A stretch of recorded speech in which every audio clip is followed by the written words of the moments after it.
കാലത്തിനൊപ്പം മായാത്ത ഓർമ്മകൾ എന്ന ആത്മകഥ പുറത്തു വരാനുള്ള പ്രധാന കാരണം ശ്രീ വി വിശ്വനാഥമേനോൻ്റെ സുഹൃത്തും പത്രപ്രവർത്തകനുമായ MV ബെന്നി തന്നെയാണ്. അദ്ദേഹത്തെ അനുസ്മരണ പ്രഭാഷണത്തിനായി ക്ഷണിക്കുന്നു.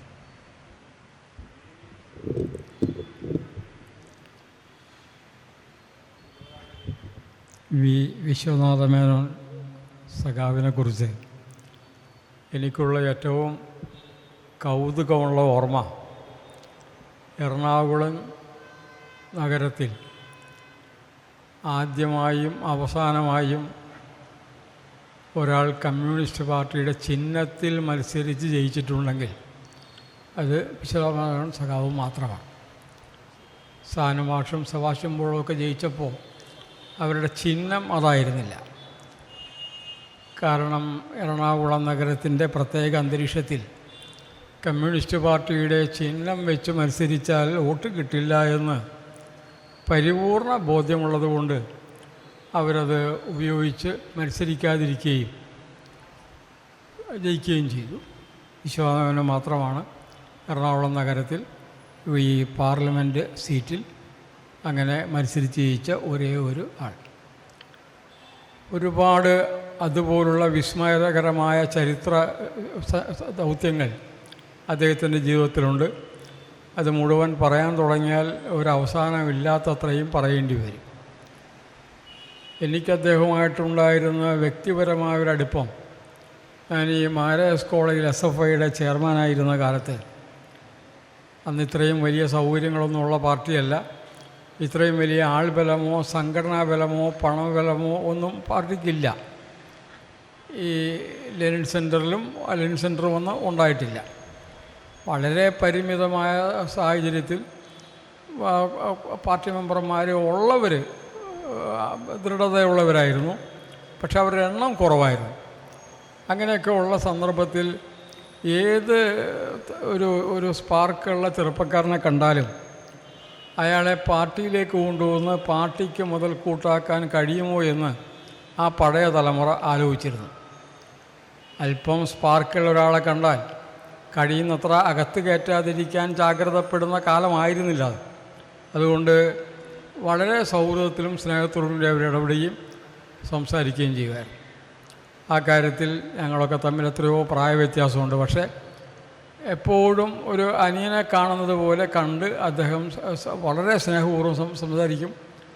പലപ്പോഴും അദ്ദേഹത്തിൻ്റെ വീട്ടിൽ പോയി, അദ്ദേഹമൊക്കെ വലിയ നേതാവായിരിക്കുന്ന കാലത്ത് ചിലപ്പോൾ 8-9 ദിവസം പലപ്പോഴും തുടർച്ചയായൊക്കെ അദ്ദേഹത്തോട് ഒറ്റയ്ക്ക് ഇരുന്ന് സംസാരിക്കും. അത് കേൾക്കും, അതിന് അദ്ദേഹം മറുപടി പറയും. അത്തരത്തിലുള്ളൊരു ബന്ധം, നമുക്കൊരു ജ്യേഷ്ഠ സുഹൃത്തെന്ന നിലക്കുള്ളതുപോലെ ഒരു ബന്ധം അദ്ദേഹത്തോട് ഉണ്ടായിരുന്നു. അദ്ദേഹത്തിൻ്റെ പുസ്തകം ഇവിടെ വെച്ച് ഈ പഴയ അപ്പുറത്തെ ഹോളിലാണെന്ന്, ഈ ഹോള് വരുന്നതിന് മുമ്പ് ആണ് പ്രകാശനം ചെയ്യുന്നത്. അന്ന് ഞാൻ പറഞ്ഞ ഒരു പ്രധാന വാചകം എനിക്ക് ഇപ്പോഴും ഓർമ്മയുള്ളത്, ഈ എറണാകുളം നഗരത്തിൻ്റെ കമ്മ്യൂണിസ്റ്റ് ചരിത്രം ഞങ്ങളുടെ തലമുറയ്ക്ക് ഏറ്റവും കൂടുതൽ അനുഭവവേദ്യമാക്കിയ 3 നേതാക്കൾ, ഒന്ന് വിശ്വനാഥമേനോൻ സഖാവ്, MM ലോറൻസ്, TK രാമകൃഷ്ണൻ, ഇവർ 3 പേരുമായിരുന്നു. ഈ 3 പേർക്കും വളർന്നു വരുന്ന ചെറുപ്പക്കാരെ പാർട്ടിയോട് അടുപ്പിച്ച് നിർത്താനും പറ്റുമെങ്കിൽ അവരെ ഫുൾ ടൈമറാക്കി മാറ്റാനുമൊക്കെ വലിയ ശ്രദ്ധയും ജാഗ്രതയൊക്കെ അവർക്കുണ്ടായിരുന്നു. എത്ര ജാഗ്രതപ്പെട്ടാലാണ് അതിലൊക്കെ പിടികൊടുക്കാതെ രക്ഷപ്പെടാൻ കഴിയുക എന്നുള്ളത് എനിക്കിപ്പോൾ ആലോചിക്കുമ്പോൾ അറിയാം. കാരണം ഒരു നിവൃത്തിയുണ്ടെങ്കിൽ ഒരു മുഴുവൻ സമയ രാഷ്ട്രീയ പ്രവർത്തകനായി പെടരുത് എന്നുള്ള ദൃഢനിശ്ചയം എൻ്റെ ഉള്ളിലുണ്ടായിരുന്നതുകൊണ്ട് അവർ എത്ര ശ്രമിച്ചിട്ടും പാർട്ടിയുടെ കൂടെയൊക്കെ ഉണ്ടായിരുന്നു എന്നല്ലാതെ വലിയ നിലവാരത്തിലുള്ളൊരു ഫുൾ ടൈമറായി ഞാൻ മാറിയില്ല. അത് നന്നായി എന്നാണ് എനിക്ക് ഇപ്പോഴും തോന്നുന്നത്. ഏതായാലും അങ്ങനെയുള്ളൊരു വലിയ കാലത്തെ നേതാക്കളാണ് ഇവരെല്ലാവരും. കയ്യിൽ പണമില്ല, സമൂഹത്തിൽ ഏറ്റവും താഴേക്കിടയിലുള്ള ആളുകൾക്ക് വേണ്ടി ജീവിതം അത്യധ്വാനം ചെയ്ത് പ്രവർത്തിക്കുക, കഠിനമായി പ്രവർത്തിക്കുന്ന മനുഷ്യർ. അങ്ങനെയുള്ളൊരു വലിയ കാലത്തിൻ്റെ ഓർമ്മയാണ് ആ തലമുറയെക്കുറിച്ചുള്ള എൻ്റെ ഓർമ്മ. വിശ്വനാഥമേനോൻ സഖാവാകട്ടെ ആ കാര്യത്തിൽ ആദ്യവസാനം അദ്ദേഹം എന്നോട് സ്വകാര്യ സംഭാഷണത്തിൽ വ്യക്തിപരമായി പറഞ്ഞ പല കാര്യങ്ങളും ഞാനിപ്പോൾ പറഞ്ഞാൽ അതൊക്കെ തെറ്റിദ്ധരിക്കപ്പെടും. കാരണം നേരത്തെ ഇവിടെ സൂചിപ്പിച്ചതുപോലെ അത്രയ്ക്ക് തുറന്ന സംസാരം, തൻ്റെ അടുത്ത് വരുന്ന ആളുകളോടൊക്കെ സംസാരിക്കാനുള്ള കാര്യത്തിലൊന്നും അവർക്ക് യാതൊരു മടിയുണ്ടായിരുന്നില്ല. പാർട്ടിക്കകത്തുള്ള വിഷയങ്ങൾ പാർട്ടിക്കകത്ത് തന്നെ ഒതുക്കും. പക്ഷേ അതല്ലാത്ത പല കാര്യങ്ങളും അവർ സംസാരിക്കുന്ന കാര്യത്തിലൊന്നും യാതൊരു ബുദ്ധിമുട്ടും അവർക്കുണ്ടായിരുന്നില്ല. അങ്ങനെ ഒരു വലിയ കാലഘട്ടത്തിൻ്റെ ഓർമ്മയാണ് വിശ്വാസ സഖാവ് ഉൾപ്പെടെയുള്ള ആ തലമുറ. അതിൽ ഏറ്റവും പ്രധാനപ്പെട്ട ആളായി സംസ്ഥാനത്തെ ധനകാര്യമന്ത്രിയായും അപ്പോൾ അവിടെ പാർലമെൻറ്റ് മെമ്പറായിട്ടൊക്കെ അദ്ദേഹം ജോലി ചെയ്തു എന്നുള്ളത് മാത്രമല്ല, ഒരഴിമതി ആരോപണം രാഷ്ട്രീയത്തിൽ ഇത്രയും കാലം നിന്നിട്ടും അവിടെയൊക്കെയാണ് ഒരു കമ്മ്യൂണിസ്റ്റുകാരൻ്റെ ആർജവം നമ്മൾ കാണുന്നത്. ഒരു അഴിമതി ആരോപണത്തിന് വിധേയനാകാതെ ധനകാര്യമന്ത്രി ആയിരുന്നിട്ടും ഒരാക്ഷേപത്തിനിടയാകാതെ ഒരു മാതൃകാപരമായി പൊതുജീവിതം നയിച്ച ഒരു വലിയ മനുഷ്യനായിരുന്നു അദ്ദേഹം. അവസാന കാലത്തൊക്കെയുള്ള രാഷ്ട്രീയ സാഹചര്യം നിങ്ങൾക്കറിയാവുന്നത് ഞാൻ വിശദീകരിക്കുന്നില്ല. ഇപ്പോൾ എനിക്ക് തോന്നിയത് വിശ്വാസമേനോനെ പോലൊരു സഖാവ് ആത്മകഥ എഴുതിയാൽ അത് തീർച്ചയായും ഒന്നാം തരമായിരിക്കും. കാരണം അത്രയും ഇൻഫർമേഷൻ ഉണ്ടാകും അതിനകത്ത്. എൻ്റെ സാഹിത്യ ഭംഗി മാത്രമല്ല, അത്രയും ഇൻഫോർമേറ്റീവ് ആയിരിക്കും. ആ നിലയിൽ അദ്ദേഹത്തെ കൊണ്ട് ആത്മകഥ എഴുതിപ്പിക്കാൻ ഏതാണ്ട് ഈ പറഞ്ഞ പോലെ 2.5 വർഷത്തോളം മലയാളം വാരികയിൽ ഞാൻ ജോലി ചെയ്യുമ്പോൾ നിരന്തരമായ സമ്മർദ്ദവും പ്രേരണയും അദ്ദേഹത്തിൻ്റെ സഹധർമ്മിണിയും ആ കാര്യത്തിൽ വലിയ പങ്ക് വഹിച്ചിട്ടുണ്ട്. അത് അങ്ങനെ ഉണ്ടായ രേഖ, ആ പുസ്തകം ഒരു രേഖയാണ്. ആ രേഖ അങ്ങനെ കിടന്നതുകൊണ്ടാണ് ഇപ്പോഴും പല കാര്യങ്ങളും നമുക്ക് പറയാൻ കഴിയുന്നത്. ഞാൻ ഒരിക്കൽ ഇവിടെ സംസാരിച്ചപ്പോൾ തന്നെ സൂചിപ്പിക്കുകയുണ്ടായി, PJ ആൻ്റണി എന്തുകൊണ്ട് ഫുൾ ടൈം രാഷ്ട്രീയക്കാരനായില്ല? അദ്ദേഹം ഫുൾ ടൈം രാഷ്ട്രീയക്കാരനായിരുന്നു. എവിടെ വെച്ചാണ് അദ്ദേഹം കമ്മ്യൂണിസ്റ്റുകാരൻ തന്നെ, അവസാനം വരെ മരണം വരെ കമ്മ്യൂണിസ്റ്റുകാരൻ തന്നെയാണ്. പക്ഷേ ഈ ദൈനംദിന സംഘടനാ പ്രവർത്തനങ്ങളുമായി അകന്നു നിൽക്കാൻ തുടങ്ങിയ എവിടെ മുതലാണ്. അങ്ങനെയുള്ള ഒരുപാട് ഇൻഫർമേറ്റീവായ കാര്യങ്ങൾ നമുക്ക് ആ പുസ്തകം വായിച്ചാൽ പറ്റും.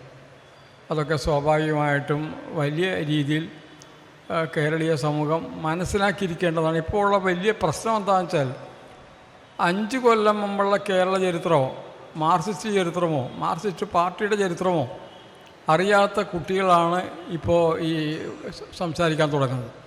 ആളുകളൊക്കെ വല്ല സോഷ്യൽ മീഡിയയിലോ വാട്സാപ്പിലോ ഫേസ്ബുക്കിലോ ഒക്കെ കണ്ട ഫോട്ടോ പൊടിയോ ഒക്കെ വെച്ചിട്ട് പുസ്തകം വായിക്കാതെ, അല്ലെങ്കിൽ അത്തരത്തിലുള്ള വലിയ മനുഷ്യരുടെ അടുത്ത് പോയിരുന്ന് അവരുടെ ജീവിതം മനസ്സിലാക്കാതെ എന്തൊക്കെയോ സങ്കല്പിച്ച് ആ സങ്കല്പത്തിൽ വിചാരിച്ച് പലതും സംസാരിക്കുന്നു എന്നല്ലാതെ വലിയ തരത്തിലുള്ളൊരു മാറ്റം ഇന്ന് വന്നിട്ടുണ്ട്. അതുകൊണ്ട് അങ്ങനൊരു പുസ്തകം എഴുതപ്പെട്ടത് എന്തായാലും നന്നായി. അത് ഈ പുസ്തകം പ്രകാശിപ്പിച്ചുകൊണ്ടിരിക്കുന്ന സന്ദർഭത്തിൽ അന്നത്തെ ഒരു പ്രത്യേക സാഹചര്യത്തിൽ ലോറൻസ് സഖാവ് ഇവിടെ എവിടെയോ അന്ന് നിൽപ്പുണ്ട്. ഇവിടെ കുറേ മരങ്ങളൊക്കെ ഉള്ള സ്ഥലമാണ്. അന്ന് ഈ ബിൽഡിംഗ് ഇല്ല, അപ്പുറത്തെ സ്ഥലത്താണ് മീറ്റിംഗ്. അപ്പോൾ ലോറൻസ് സഖാവ് ഇരുട്ടിലെവിടെയോ നിൽക്കുകയാണ്. അന്നത്തെ രാഷ്ട്രീയ സാഹചര്യമൊക്കെ നിങ്ങൾക്ക് ഊഹിക്കാം. അപ്പോൾ ഞാൻ സംസാരിച്ചപ്പോൾ ഈ ടി കെ രാമകൃഷ്ണനും ഈ ലോറൻസും വിശ്വാസമേനോൻ സഖാവുമാണ് ആത്മകഥ എഴുതേണ്ട 3 പേർ എറണാകുളത്തുള്ളത്. അതിൽ മറ്റേ വിശ്വാസമേനോൻ സഖാവിൻ്റെ ആത്മകഥ കിട്ടി, മറ്റേത് രണ്ടും നടക്കുമെന്ന് അറിഞ്ഞുകൂടാ. പിന്നെ ലോറൻസും ഒക്കെ ആയിട്ട് ബന്ധപ്പെട്ട് പാർട്ടിക്കകത്തുള്ള തർക്കങ്ങളുടെ കാര്യമൊക്കെ ഞാനന്ന് പ്രസംഗത്തിൽ പറഞ്ഞു. 80 വരെ ഉള്ള പീരീഡ് തർക്കമില്ലാത്ത പീരീഡാണ്. അപ്പോൾ ആ തർക്കമുള്ള പീരീഡിന് മുമ്പുള്ള പീരീഡ് എഴുതുക, ബാക്കിയുള്ളത് വേണമെങ്കിൽ പിന്നീട് എഴുതാം, പിന്നില്ലെങ്കിൽ എഴുതാതിരിക്കാം. അതൊക്കെ വിവാദപരമായി പല തർക്കങ്ങളുള്ള കാര്യമാണ് എന്ന് പറഞ്ഞു. അപ്പോൾ അത് കഴിഞ്ഞ് ഞാനിവിടെ നിന്ന് പോകുമ്പോൾ ആ ഇരുട്ടിൽ പതുങ്ങി നിൽക്കുന്ന MM ലോറൻസ് കൈകൊണ്ട് എന്നെ വിളിച്ചു. ഞാൻ അവിടെ ചെന്നു. അങ്ങനെ പുള്ളിയായിട്ട് കുറേ നേരം സംസാരിച്ചു. അപ്പോൾ ആ പുള്ളി അതുവരെ ധരിച്ചിട്ടുള്ളത്, ലോറൻസ് സഖാവ് എന്നെക്കുറിച്ച് ധരിച്ചിട്ടുള്ളത് ഞാനെന്തോ പുള്ളിയുടെ ശത്രുവാണെന്നോ മറ്റാണ് പുള്ളി ധരിച്ചിട്ടുള്ളത്. എന്നാലും എന്നെക്കുറിച്ച് നിങ്ങളിങ്ങനെ നല്ല വാക്ക് പറയുമെന്ന് ഞാൻ വിചാരിച്ചതല്ല എന്ന് അദ്ദേഹം പറയുകയൊക്കെ ചെയ്തതും എനിക്കിവിടെ ഓർക്കുന്നു. ആ തലമുറയുടെ രീതി അതാണ്. പറയാനുള്ളത് പറയും. നമുക്ക് ഇഷ്ടപ്പെട്ടാലും കൊള്ളാം, ഇഷ്ടപ്പെട്ടില്ലെങ്കിലും കൊള്ളാം. പക്ഷേ പരമാവധി നമ്മളെ പാർട്ടിയോട് അല്ലെങ്കിൽ പ്രസ്ഥാനത്തോട് ചേർത്ത് നിർത്താൻ കഴിയുമെന്നാണ് അവരെല്ലാ സമയത്തും ആലോചിച്ചിട്ടുള്ളത്. അങ്ങനെ ചേർത്ത് നിൽക്കാൻ നമ്മൾ തയ്യാറായിട്ടില്ലെങ്കിൽ നമ്മുടേതായ വ്യക്തിപരമായ കാരണങ്ങളാണ്. അല്ലാതെ അവരുടെ എന്തെങ്കിലും ശ്രമക്കുറവ് കൊണ്ടാണ് നമ്മൾ മുഴുവൻ സമയ രാഷ്ട്രീയ പ്രവർത്തകനായി മാറാതിരുന്നതെന്ന് എനിക്ക് തോന്നുന്നു. ഏതായാലും ഇതൊരു പ്രത്യേക സന്ദർഭത്തിലാണ് ഈ സമ്മേളനം ഇവിടെ നടക്കുന്നത്. നാളെ തെരഞ്ഞെടുപ്പ് ഫലം വരികയാണ്. തെരഞ്ഞെടുപ്പ് ഫലം വരുമ്പോൾ ഇടതുപക്ഷം ജയിക്കുകയോ ജയിക്കാതിരിക്കുകയോ ഇതൊന്നും നമ്മുടെ നിയന്ത്രണത്തിലുള്ള കാര്യങ്ങളല്ലല്ലോ. ആളുകൾ എങ്ങനെയാണ് വോട്ട് ചെയ്തത് നമുക്കറിഞ്ഞും കൂടാ. ജയിക്കാം, ജയിക്കാതിരിക്കാം. പക്ഷേ ജയിച്ചില്ലെങ്കിൽ സംഭവിക്കുന്നത് എന്താണെന്ന് വെച്ചാൽ ഇന്ത്യയിൽ കമ്മ്യൂണിസ്റ്റ് ഭരണമുള്ള ഒരു സ്റ്റേറ്റും ഇല്ലാതാവും. ബംഗാൾ പോയി, ത്രിപുര പോയി, കേരളം പോയാൽ, പോകുമെന്നല്ല ഞാൻ പറയുന്നത്, പോയാൽ അങ്ങനെ ഒരു സന്ദർഭമായിരിക്കും നാളത്തെ ദിനം നമ്മളെ പഠിപ്പിക്കുന്നത്. അപ്പോൾ കുറച്ചുകൂടെ വിനയാന്വിതരായി ജീവിക്കാൻ കമ്മ്യൂണിസ്റ്റുകാരെയും പഠിപ്പിക്കേണ്ട ഒരു സന്ദർഭമാണ്. കാരണം നമ്മളിങ്ങനെ ശരിയുടെ കുത്തകാവകാശം നമുക്കാണെന്നുള്ള സങ്കല്പിച്ച് വലിയ നേതാക്കന്മാർ അല്ലെങ്കിൽ വലിയ ആളുകൾ അങ്ങനെ പറയുമ്പോൾ കുറച്ചുകൂടെ ഒരു വിനയത്തിൽ ഈ കാര്യം സംസാരിച്ചുകൂടെ എന്നൊരു ചോദ്യം നമുക്ക് ആർക്കും തോന്നും. അങ്ങനെ ഒരു ശരിയുടെ മൊത്ത വ്യാപാരം ഒരു മതത്തിനുമില്ല, ഒരു പാർട്ടിക്കുമില്ല. എല്ലാ പാർട്ടിയിലും എല്ലാ മതങ്ങളിലും ഒക്കെ ഉള്ളത് മനുഷ്യരാണ്. അവർക്ക് മനുഷ്യരുടേതായ തെറ്റുകുറ്റങ്ങളും കുഴപ്പങ്ങളും കുറവുകളൊക്കെ ഉണ്ടാവും. അത് കൂട്ടായ ചർച്ചയിലൂടെ പരിഹരിച്ച് മുന്നോട്ട് പോകണമെന്നുള്ളതാണ് പഴയ കാലം മുതലേ കമ്മ്യൂണിസ്റ്റ് പാർട്ടി നമ്മളെയൊക്കെ പഠിപ്പിച്ചിട്ടുള്ളത്. അതിന് കഴിയുന്നൊരു അന്തരീക്ഷത്തിലേക്ക് ജയിച്ചാലും മാറണം, തോറ്റാൽ തീർച്ചയായിട്ടും ഇരട്ടി ജാഗ്രത ഭാവിയിൽ ആവശ്യവുമായും വരും.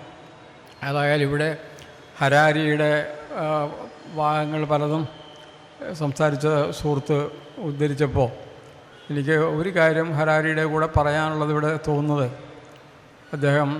അദ്ദേഹത്തിൻ്റെ ഒരു പ്രധാന പുസ്തകത്തിൽ പറഞ്ഞത് കഴിഞ്ഞ നൂറ്റാണ്ടിലെ ലോകരാഷ്ട്രീയത്തിൻ്റെ അന്തസത്ത എന്ന് പറയുന്നത് 3 പൊളിറ്റിക്കൽ ഐഡിയോളജികളാണ്. ആ പൊളിറ്റിക്കൽ ഐഡിയോളജിയിൽ നമ്മളിപ്പോൾ നമുക്ക് ഇഷ്ടമില്ലാത്തവരൊക്കെ ഫാസിസ്റ്റ് എന്തെങ്കിലും പറയുമെങ്കിലും ഈ രണ്ടാം ലോകയുദ്ധത്തോടുകൂടി ഫാസിസത്തിൻ്റെ ഷട്ടർ ഇട്ടു. ഇനി പഴയ അളവിലുള്ള പഴയ അവസ്ഥയിലുള്ള ഫാസിസത്തിന് അതേ രീതിയിൽ തിരിച്ചു വരൽ എളുപ്പമല്ല. അപ്പോൾ രണ്ടാം ലോകയുദ്ധമാണ് അതിൻ്റെ ഷട്ടർ വീണ കാലം. പിന്നീട് അവശേഷിച്ചത് ക്യാപിറ്റലിസവും മാർക്സിസവും തമ്മിലുള്ള എൻകൗണ്ടറാണ്. ആ എൻകൗണ്ടറാണ് ഞങ്ങളിലൊക്കെ യൗവനം എന്ന് പറയുന്നത് ആ എൻകൗണ്ടറിൻ്റെ കാലമാണ്.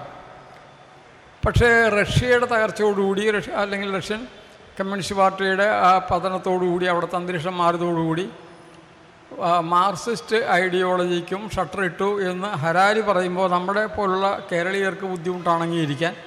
കാരണം ചൈനയുണ്ടല്ലോ അല്ലെങ്കിൽ കേരളത്തിൽ കമ്മ്യൂണിസം ഉണ്ടല്ലോ എന്നൊക്കെ നമ്മൾ വിചാരിക്കും. പക്ഷേ ഒരു ആഗോള പ്രകടശേഷി ഉള്ള പണ്ടത്തെ റഷ്യയുടെ പോലെയുള്ള ഒരു ആഗോള പ്രകടശേഷി, ഒരു പ്രശ്നം വന്നാൽ പ്രശ്നത്തിൽ ഇടപെട്ട് അമേരിക്കയുമായിട്ട് എൻകൗണ്ടർ നടത്താൻ പ്രാപ്തമായ ഒരു പൊളിറ്റിക്കൽ ഐഡിയോളജി മുന്നോട്ട് വെക്കുന്ന ചൈനയും അല്ലെങ്കിൽ കേരളത്തിനൊന്നും അതിന് ശേഷിയില്ല. അപ്പോൾ അതും ദുർബലപ്പെട്ടു. ഇപ്പോൾ ഹരാരി ഉന്നയിക്കുന്ന മൂന്നാമത്തെ കാര്യം എന്താ വെച്ചാൽ പഴയ ക്യാപിറ്റലിസം അത് പല രീതിയിൽ വേഷം മാറി പല പേരുകളിൽ ലോകം മുഴുവൻ വ്യാപിച്ചു. അതിൻ്റെ കൂടെ വലിയ തരത്തിലുള്ള ടെക്നോളജിയുടെ അഡാപ്ഷനും കൂടെ നടന്നതോടുകൂടി ഇനി ഇത് എങ്ങോട്ട് തിരിയുമെന്നറിയാത്ത രീതിയിൽ ഭീമാകാരനായ ഒരു ക്യാപിറ്റലിസ്റ്റ് ഫോഴ്സായി ലോകത്തെ ഭരിക്കുകയാണ്. അതിൻ്റെ നടുവിലാണ് നമ്മൾ. അതുകൊണ്ട് കേരളത്തിലെ ഒരു സ്റ്റേറ്റ് നഷ്ടപ്പെട്ടാൽ അല്ലെങ്കിൽ ഇന്ത്യയിൽ ഒരു സ്റ്റേറ്റ് നഷ്ടപ്പെട്ടാൽ ബംഗാളും ത്രിപുരയും പോയതുപോലെ കേരളവും കൂടെ പോയാൽ ഈ ആഗോള വ്യാപകമായ അന്തരീക്ഷത്തിൽ തീർച്ചയായും ഒന്നുകൂടെ ക്യാപിറ്റലിസ്റ്റ് ഫോഴ്സ് ലോകം മുഴുവൻ പിടിമുറുക്കുന്നു എന്നുള്ളതാണ് അതിൻ്റെ അർത്ഥം.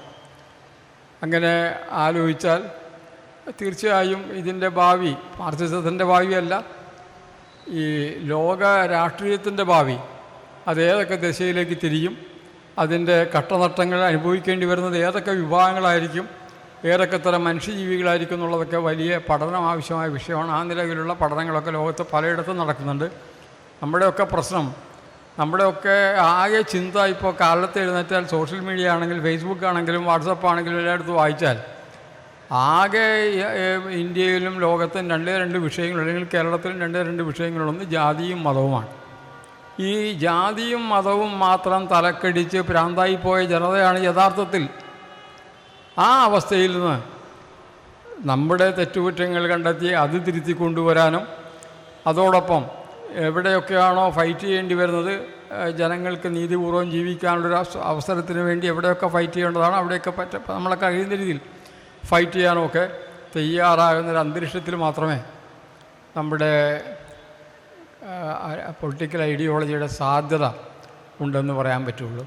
നാളെ അഹിതമായതൊന്നും സംഭവിക്കാതിരിക്കട്ടെ എന്ന് നിങ്ങളെപ്പോലെ തന്നെ ഞാനും കരുതുന്നു. ഞാൻ സംഭവിച്ചാലുള്ള പ്രശ്നങ്ങളാണ് ഞാനും ഉദ്ദേശിച്ചത്. ഏതായാലും വിശ്വനാഥമേനോട്ടുള്ള ദീർഘകാല ബന്ധം, അദ്ദേഹം നടത്തിയിട്ടുള്ള ഒരുപാട് സ്വകാര്യ സംഭാഷണങ്ങൾ, അതിലൊക്കെ ചിലതൊക്കെ എനിക്ക് നിങ്ങളോട് പറയണമെന്നുണ്ട്. പറഞ്ഞാൽ പക്ഷേ ഈ ഇന്നത്തെ കാലത്തുള്ള സ്ഥിതി എന്താ വെച്ചാൽ പറഞ്ഞാൽ പറഞ്ഞത് തെറ്റിദ്ധരിക്കും. എന്തോ അവരൊക്കെ തമ്മിലെന്തോ വലിയ ഫൈറ്റായിരുന്നു ഒക്കെയുള്ള ദുർവ്യാഖ്യാനങ്ങൾ വരും. അതുകൊണ്ടാണ് പലതും പറയണമെന്ന് ആഗ്രഹിച്ചിട്ടും പറയാത്തത്. ഏതായാലും വിശ്വനാഥ മേനോനെ പോലുള്ള ഒരു വലിയ മനുഷ്യനെ കണ്ട ഒരുപാട് ഓർമ്മകളും സ്നേഹവും അദ്ദേഹം കാണിച്ച കരുതലും ഒരു താല്പര്യമൊക്കെ എൻ്റെ ചെറുപ്പകാലത്ത് എന്നെ നന്നായി പ്രചോദിപ്പിച്ചിട്ടുള്ള കാര്യമാണ്. അതുകൊണ്ട് അദ്ദേഹത്തിൻ്റെ ആത്മകഥ പ്രസിദ്ധീകരിക്കാൻ മലയാളം വാരികയിൽ ഒരു അവസരം കിട്ടിയപ്പോൾ, ഞാൻ അവിടെ ഇരിക്കുന്ന കാലത്ത് എൻ്റെ അവസരം കിട്ടിയപ്പോൾ അത് ഞാനും എൻ്റെ ഒരു വ്യക്തി ജീവിതത്തിലെ ഒരു വലിയ ഭാഗ്യമായിട്ടാണ് ഞാൻ കണ്ടത്. ഏതായാലും ഇത്തരം കാര്യങ്ങളുമായി ബന്ധപ്പെട്ട് പലപ്പോഴും അദ്ദേഹത്തെ കാണാനും ഇടപെടാനും ഒക്കെ അവസരമുണ്ടായി. ഇഷ്ടപ്പെടുന്നതും ഇഷ്ടപ്പെടാത്തതുമൊക്കെ പലരുടെ കാര്യങ്ങളിലും സംസാരിക്കാനും കഴിഞ്ഞിട്ടുണ്ട്.